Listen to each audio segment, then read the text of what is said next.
Okay, so here we are 24 hours later with the K-Seal.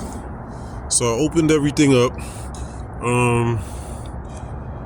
and I don't know if you can see the coolant in here seems pretty still filled, though in the the little overflow tank, what it did, it obviously leaked some coolant because I smelled it burning, and it sucked the coolant out of the overflow tank, because when the coolant starts to empty out of here, it'll suck it up out of the overflow tank into here.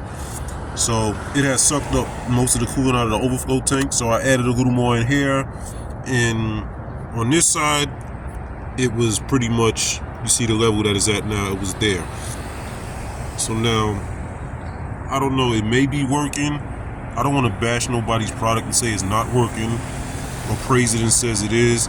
So I'm gonna see what happens in a few days, because usually the coolant will leak out. It would take like 2-3 days before I have to add coolant, but it looked like it made some progress.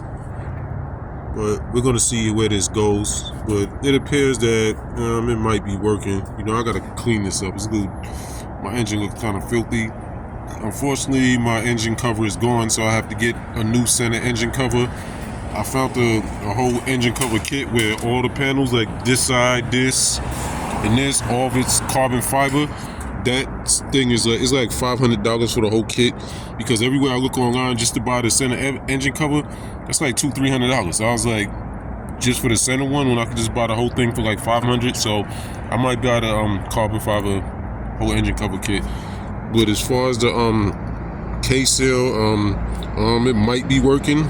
I'm not sure, but like I said, it looks like it made a little progress. So we'll just have to see where this goes. Stay tuned.